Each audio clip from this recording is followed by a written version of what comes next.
और मेरी नज़रें दो फ्लैशेस पर अटक गई थी। एक तो इनकम टैक्स में शायद राहत मिलने के आसार हैं, और दूसरा घर खरीदने वालों को अतिरिक्त सब्सिडी भी दी जा सकती है। ये एक आम आदमी की उम्मीदें हैं काफ़ी समय से। अब नई सरकार मोदी 3.0 जो आ चुकी है, उसमें चुनावी नतीजों की छाप दिख सकती है। बीजेपी का जो मैनिफेस्टो था उसका एक रिफ्लेक्शन थोड़ा सा आता हुआ दिखाई देगा। क्या कुछ निकल कर आ सकता है? हमारे economic policy editor Lakshman Roy हमारे साथ जुड़ गए हैं और सूत्रों से एक्सक्लूसिव जानकारी लक्ष्मण जी सबसे पहले सीएनबीसी आवाज पर लेकर आए हैं। कितनी पॉसिबिलिटी है कि इनकम टैक्स में राहत मिलेगी? अब तो प्रेशर काफी ज्यादा बढ़ गया होगा मेरे ख्याल में लक्ष्मण जी सरकार पे। बिल्कुल बिल्कुल। दरअसल मैं एक मोटा संकेत आपको दे दूं कि पूरे बजट को किस नज़रिए से बनाया जा सकता है। उसमें से पहला तो यह है कि उसमें आपको चुनाव नतीजे की छाप दिख सकती है। अब आप पूछेंगे कि चुनाव तो खत्म हो गया, तो अभी चुनाव नतीजों की छाप दिख के क्या फ़ायदा? तो दरअसल 4 विधानसभा के चुनाव होने हैं निकट भविष्य में, जिसमें महाराष्ट्र है, हरियाणा है, झारखंड है, जम्मू कश्मीर है।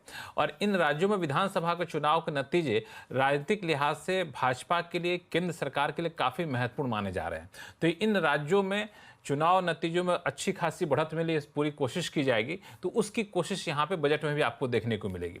दूसरा, जो बीजेपी के संकल्प पत्र में ऐलान किया गया था, उसके कुछ महत्वपूर्ण ऐलानों को बजट में जगह मिल सकती है। इसकी शुरुआत आपने देखा होगा कि प्रधानमंत्री ने कार्यभार संभालते ही शुरू कर दिया था, जिसमें 3 करोड़ लोगों को घर देने का मामला था, वो भी संकल्प पत्र का हिस्सा था। तो ऐसे ही कुछ बड़े ऐलान आपको बजट में दिखेंगे। अब आप पूछें कि इसमें ऐलान हो क्या सकता है, तो जो मोटे तौर पर संकेत मिले, इस बार मध्यम वर्ग पे खास फोकस रह सकता है। मध्यम वर्ग पे पहले के मुकाबले ज्यादा जोर हो सकता है। मध्यम वर्ग को लुभाने के लिए आमतौर पे माना जाता है कि इनकम टैक्स में राहत दे दीजिए, होम लोन पर कुछ सब्सिडी स्कीम दे दीजिए ताकि होम लोन सस्ते मिल जाए। तो इस तरह कई सारे विकल्प हैं जिस पे सरकार विचार कर सकती है। हालांकि बिल्कुल साफ कर दूं, अभी इस पर कोई आम राय नहीं बनी है, न तो इस पर कोई फैसला लिया गया। ये सारे विकल्प हैं मध्यम वर्ग को राहत देने के लिए, जिसका मैंने आपको जिक्र किया। दूसरा, रोजगार पर काफी ज्यादा फोकस होने की संभावना है। रोजगार के लिए मैन्युफैक्चरिंग सेक्टर पर ज्यादा जोर हो सकता है। रोजगार के लिए इंसेंटिव स्कीम जो चलती है, production link incentive scheme, PLI scheme, वो काफी सफल रही है। उसको कई सारे सेक्टर में शामिल किया जा सकता है, जिसमें आपको टॉयज हुआ, फर्नीचर हुआ, उसका दायरा बढ़ाया जा सकता है। और इन सब के अलावा आप देखेंगे सोशल सेक्टर में, ग्रामीण सेक्टर के लिए भी कई बड़े ऐलान आपको हो सकते हैं, जिसकी घोषणाएं बीजेपी के संकल्प पत्र में हुआ था। जैसे कि 3 करोड़ लखपति दीदी बनाने की बात हुई थी, फिर वहां पे आपको आयुष्मान भारत योजना का दायरा बढ़ाने की बात हुई थी। तो इस तरह कुछ सोशल वेलफेयर स्कीम की भी जगह बजट में मिल सकती है। हालांकि अभी सलाह मशविरा का दौर शुरू हुआ, ये सब जो बिल्कुल इनकम टैक्स में राहत जैसी बातें हैं, वो बजट प्रिंट होने से 1 हफ्ते पहले तय किए जाते हैं, इसलिए अभी बहुत ज़्यादा उम्मीद मत पालिएगा।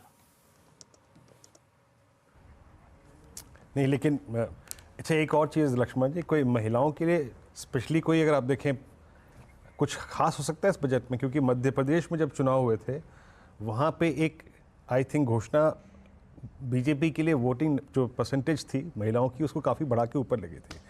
तो इस संदर्भ में कुछ कहना चाहेंगे? स्पेस होगा इस बजट में खास तौर पे? बिल्कुल, यहाँ पे जो महिलाओं को जो सेल्फ हेल्प ग्रुप है, उसको और ज़्यादा मजबूत करने पर जोर दिया जाएगा।